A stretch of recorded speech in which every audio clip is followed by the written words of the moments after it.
Welcome, I'm Enrico Maraskin. I'm a pediatrician practicing in Morningside in South Africa. This is my passion, little children. I love seeing children in their natural setting, learning, discovering, going to school, playing sport and staying happy. Here we have the vaccine schedule that is produced by the Pediatric Management Group of South Africa, and we can see from the schedule, very busy slide, and by the time the child gets to 12 years of age, we see that there are lots of injections and lots of holes in this poor child's skin. However, on the left-hand column, we have a long list of illnesses which we're going to consider today. Haemophilus influenza meningitis.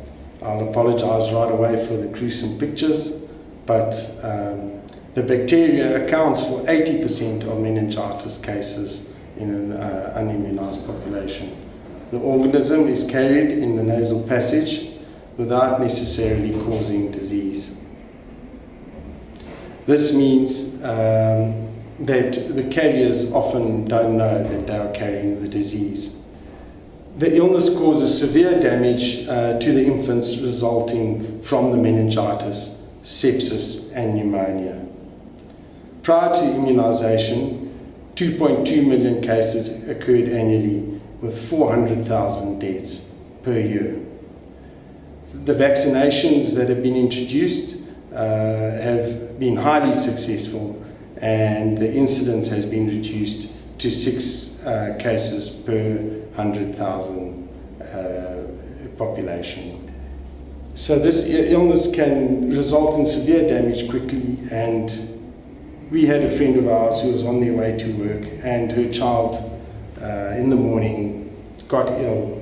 By the afternoon, that child had a high fever of 39-40, and by the next day, this child was critically ill and suffered Haemophilus influenza meningitis and suffered severe brain damage, and this child is no longer functional at this moment in time.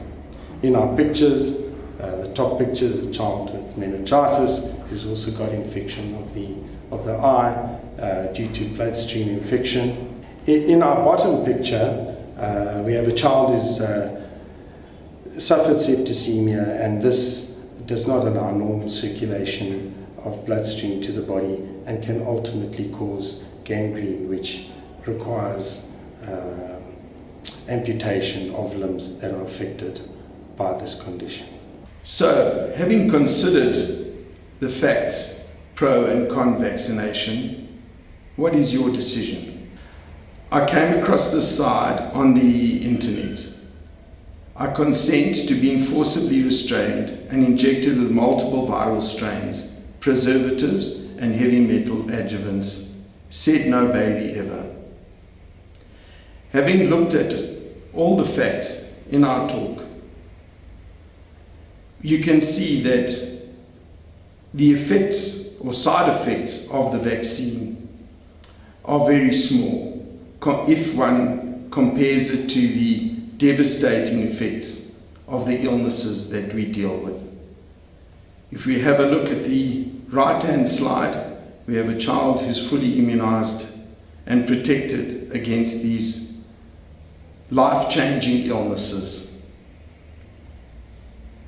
In my opinion, if I had to choose, I would choose to vaccinate my children fully, with the knowledge that we are placing these children at risk if we don't vaccinate.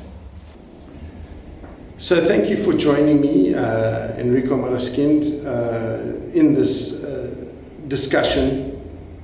I hope I've shown you the reason for my passion for controlling the disease processes that we vaccinate against, and I hope it'll give you some insight into making your own decision of whether to vaccinate or not vaccinate.